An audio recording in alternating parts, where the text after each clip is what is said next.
Kamala Harris was supposed to be the Democrats' savior, but her campaign fell apart. Here's one reason why. Joe Biden sabotaged her. A new book says Joe wouldn't let Kamala run her own campaign. Her campaign was staffed by his aides who sought to defend his presidency at any cost. And the day of the debate with Trump, Biden gave Kamala a call. It was an unusual kind of pep talk and another reminder about the loyalty he demanded. No longer able to defend his own record, he expected Harris to protect his legacy. Whether she won or lost the election, he thought she would only harm him publicly by distancing herself from him. He needed just 3 words to convey how much all of that mattered to him.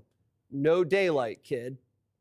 Kamala needed a firm message, but after flopping an interview sitting next to little Timmy, her team decided all she needed was a firm chair. Quote, for the rest of the campaign, her team required that she be provided a chair that met certain specifications. Leg height, no less than 15 inches. Floor to top of seat height, no less than 18.9 inches. Wow. Arms on chairs may not be very high. Arms must fall flat at a natural height. Chairs must be firm. Speaking of Tampon Tim, he's back. And he says it's all his fault. Look, I own this. We wouldn't be in this mess if we'd have won the election. And we didn't. We have to make sure that Americans know it's not just that Donald Trump is bad, but we're offering them something better. And I think that's what we need to work on. And Tampon's sure putting in the work. He's launching a nationwide town hall tour in Republican districts. He's obviously running. Does anybody want this? Walz inserting himself into the national conversation is like the guy at the cocktail party with bad breath. And he's got company. Gavin, Mayor Pete, and Rahm Emanuel are all jockeying for the nom.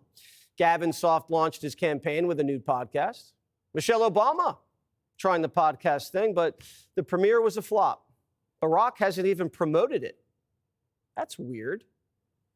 Mayor Pete moved to Michigan hoping to run for Senate, but now he says he'll sit that race out too and focus on the future of the country, which means he's running for president. And now Maxine Waters, no relation, says that Trump slimming down our spending is setting the stage for a civil war.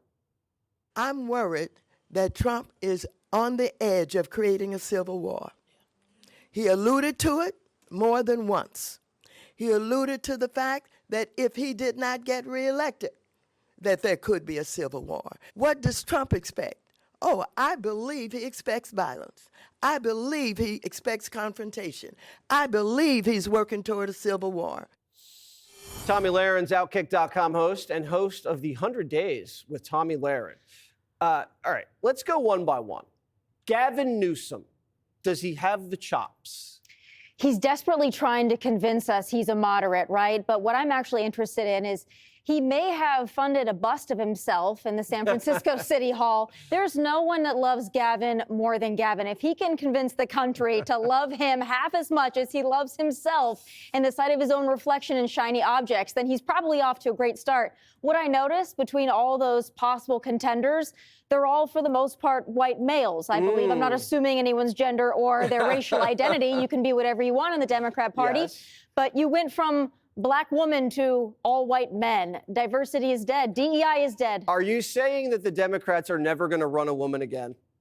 You know, Hillary might make a comeback. Or Michelle. Michelle, well, Have you listened to this podcast? All she does is rag on her husband.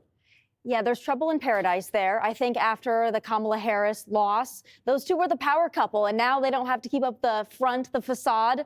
They're happy on the yachts. They're happy doing the podcast. Michelle, though, is figuring out that she needs Barack. She does. The first time with her brother, I think they need to bring the husband back. Let's talk about Mayor Pete, who has a husband, very much in love, so we believe. Do you think he has potential as a presidential nominee, Mayor Pete? Well, it went so well the first time, right? After all those candidates were on that stage, including Kamala Harris, they picked Joe Biden. So what does that tell you? They're not really looking for a radical. They're not really looking for a new generation. They went with Joe because he was their best option then. And does Pete have a chance? I'm not sure if you're trying to win over masculine men. I'm not sure Pete's the route that you go, but I could be wrong. Okay, he was in war, right?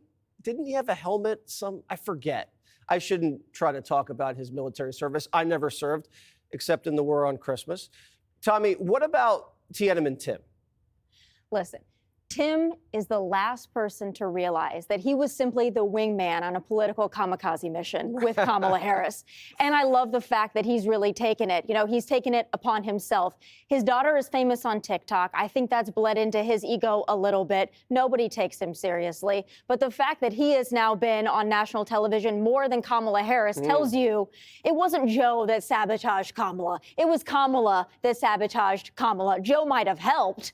But listen, this whole thing about, well, he said no daylight. What is she? Doesn't have a brain of her own. She can't think. She can't speak on her own. Is that a rhetorical question? I mean, I think we saw it. Tommy, do you have any chair specifications? Is this chair to your liking, the height, the arm level? I do. I appreciate this chair. It's a nice chair. And, you know, we're at the same level here. So you don't require 18.9 inches in height. I'm surprised you didn't have them lower mine just a little bit, Jesse, to keep yours up a little higher. I do. But no, You know, we're at the I same height. have an ego, not as touchy as Gavin, but I do like to tower over my guests. Thank you so much, Tommy. Thank you. Click here to subscribe to the Fox News YouTube page to catch our hottest interviews and most compelling analysis. You won't get it anywhere else.